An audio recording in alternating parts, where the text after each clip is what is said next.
Assalamualaikum warahmatullahi wabarakatuh. Saya Dewi Nur Aulia dari program studi sastra Inggris. Di sini saya akan membuat video dan menjelaskan tentang suku-suku bangsa Arab pada saat sebelum dan setelah datangnya Nabi Muhammad SAW. Dan video ini saya buat untuk melengkapi tugas ujian tengah semester sejarah peradaban Islam. Jazirah Arab menurut istilah merupakan semenanjung Arab yang penuh dengan padang pasir dan gurun serta gersang tanpa air dan tanaman. Kata ini sudah ada dari dulu zaman kuno hingga sekarang. Secara umum, wilayah ini sangat tandus dan hal ini yang melindunginya dari penjajahan dan pengaruh agama. Maka jika dilihat dari penduduk zaman kuno Arab, mereka bebas melakukan apapun. Padahal dari segi itu mereka diapit oleh dua kekaisaran, yaitu kekaisaran Persia dan Romawi.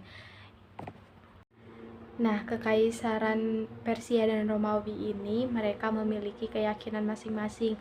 Nah, kekaisaran Persia yang berada di sebelah timur Jazirah Arab, mereka menyembah api dan kitab suci mereka Zen Avesta. Sedangkan di sebelah barat ada kekaisaran Romawi yang mereka beragama Kristen.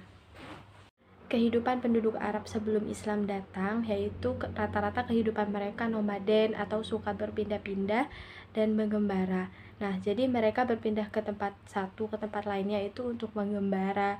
Nah, juga kehidupan mereka itu terbentuk atas kabilah-kabilah atau suku. Nah, suku tersebut dibentuk oleh kelompok-kelompok keluarga berdasarkan pertalian darah atau nasab atau perkawinan atau juga janji setia.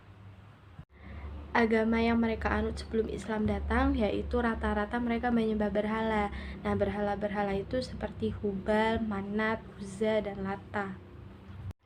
Para sejarawan menyebutkan bahwa Jazirah Arab ini dihuni oleh penduduk-penduduk yang suka berkumpul dan hidup dalam tali persukuan. Nah, para sejarawan ini juga membagi jenis suku mereka menjadi 3, yaitu yang pertama yaitu Al-Arab Al-Ba'indah. Nah, kaum-kaum yang berada pada kelompok pertama ini merupakan penduduk-penduduk Jazirah Arab terdahulu yang sejarah dan profilnya tidak mungkin dijangkau secara detail. Nah, kaum-kaum ini seperti Ad, Thamud, Tasem, dan lain sebagainya. Yang kedua ini yaitu Al-A'rab Al-Aribah. Nah, kaum ini termasuk dari keturunan Ya'rab bin Yasjab bin Kahtan. Nah, makanya ini sering juga disebut sebagai Al-A'rab Al-Kahtaniyah. Nah, kaum yang berada pada kategori ini ia menetap di daerah Yaman. Nah, pada kategori ini ada 2 kabilah yaitu Hamir dan Kahlan. Tiga yaitu Al-Arab Al-Musta'ribah, yaitu kaum yang berasal dari keturunan Nabi Ismail alaihi salam. Nah, biasa juga disebut sebagai Al-Arab Al-Adnaniyah. Dengan turunnya wahyu yang pertama kali, yaitu dengan menetapkannya Nabi Muhammad SAW sebagai Nabi, kemudian turunlah wahyu yang kedua yang memerintahkan Nabi Muhammad SAW untuk berdakwah atau menyebarkan agama Islam, namun secara sembunyi-sembunyi.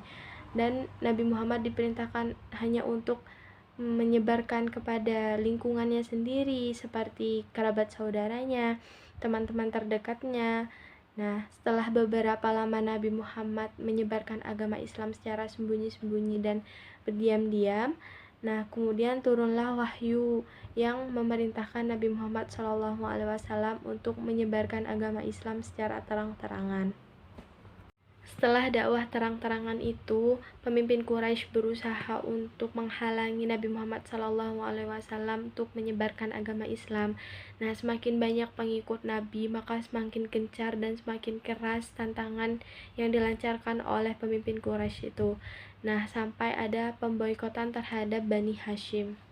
Nabi Muhammad SAW diutus untuk menyebarkan agama Islam dan perantaranya yaitu Al-Quran, karena melihat dari kondisi masyarakat jahiliyah terdahulu, mereka sangat gandrung terhadap kesastraan. Nah, makanya Al-Quran diturunkan dengan bahasa dan sastra seperti yang lazim digunakan pada masyarakat jahiliyah pada saat itu.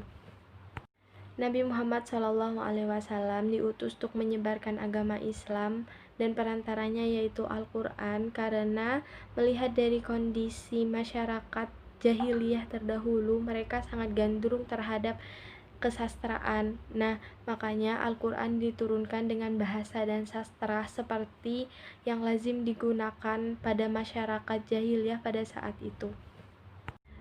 Banyak sekali rintangan dan cobaan yang dihadapi Nabi Muhammad SAW ketika menyebarkan agama Islam.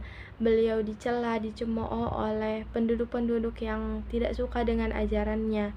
Dan menurut saya, semua itu menjadi mula kehidupan yang sangat nyaman saat ini. Nah, itu saja yang bisa saya jelaskan. Kurang lebihnya saya mohon maaf. Wassalamualaikum warahmatullahi wabarakatuh.